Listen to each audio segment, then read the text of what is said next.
Hi everybody, good morning, it's Jean here. I am working on my, oh, let me put this up a little bit. My camera has to go up a little bit, sorry. Let me see. Yeah, let me bring it back a little bit so you can see what I'm doing here. Maybe, yeah. Okay.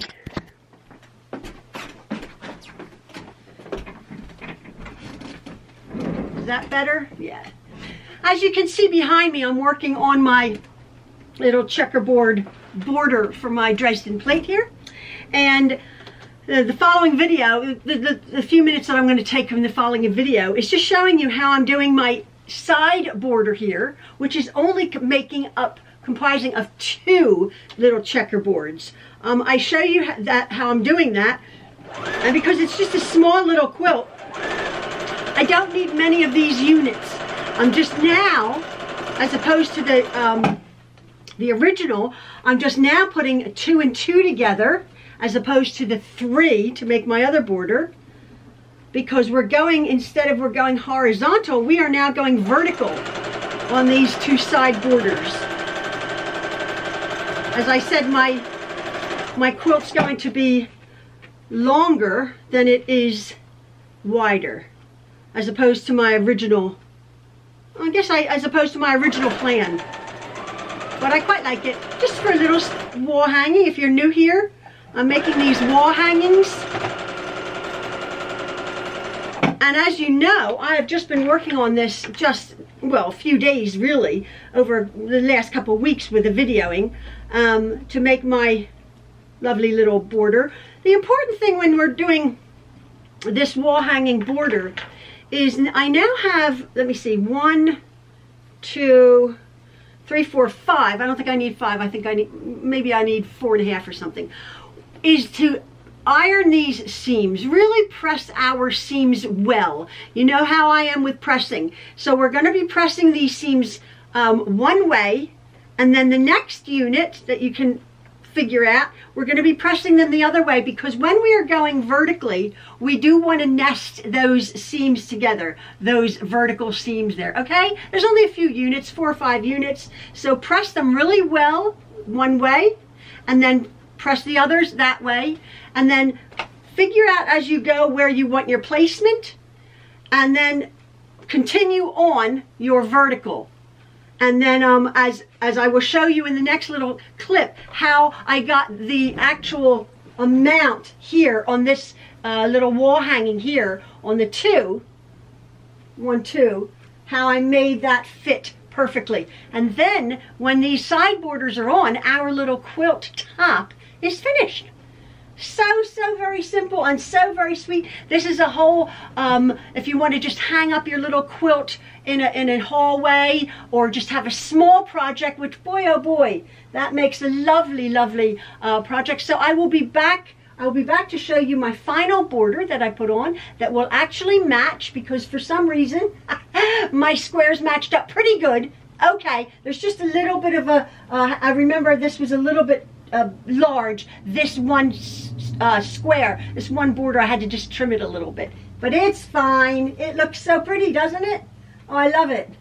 I got a lot of comments on different questions about my Dresden plate, which you can go back again, see my playlist on my previous videos about my blanket stitch, about my stitch, about my needle position, about putting on the rickrack at the very end. I do believe I will be doing that, but that will come at the very end.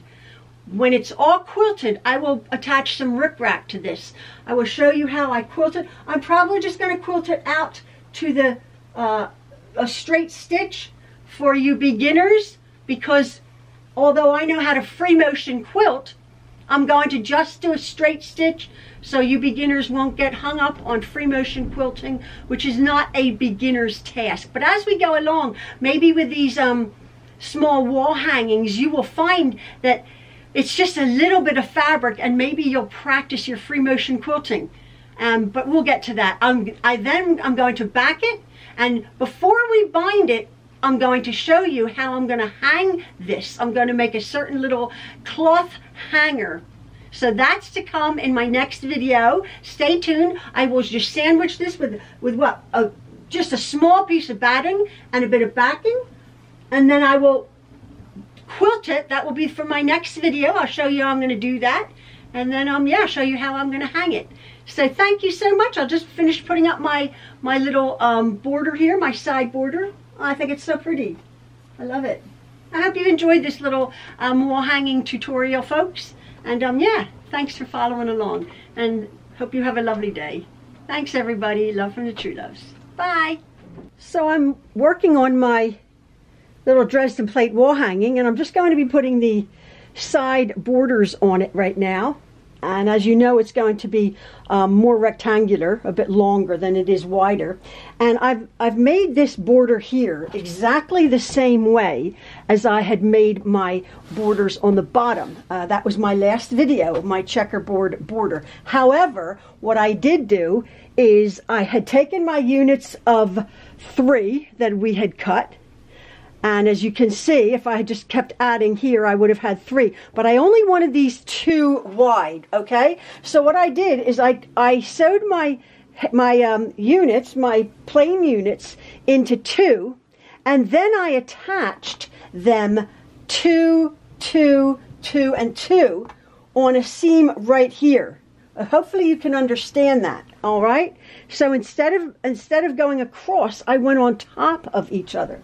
I'll show you again what I've done. So I've made my single units into 2 as opposed to 3 wide over here, 3 wide, and then I've attached them, say, like that. Okay, so I'm going vertical as opposed to horizontal, just 2 across. Okay, now I know that my border here is going to match up my 1, 2, 3. Am I in the film? Yeah, over there. Or let me just do it down here.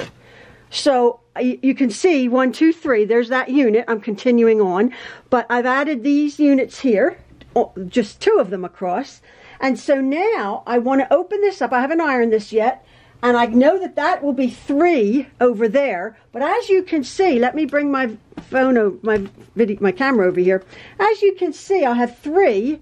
This will match up perfectly, but I have 1 unit left to go. So what I'll do is I'll take a single unit that I've already made up, take a single unit, and then I will just take that off and attach it, and there you go. I will have my complete checkerboard. And I will just sew it from here, pretty sides together, down to the bottom. And I will do the same exact thing. Now, that works out really well. The size of my, these were 2.5-inch strips. But if, say, it was a bit like that, and you're like, oh, and it's, you know, it came up here, and you're like, oh no, what do I do? What you can do then when you're making a checkerboard is you can just start taking in the seams, just a little bit here, a little bit there, 1/8 of an inch there, 1/8 of an inch there. Make those units a little bit smaller, and then you will have enough room, even if it's a little bit smaller, say, to put in your other checkerboard. And the eye won't be able to tell whatsoever if you've cheated and made these a little bit smaller.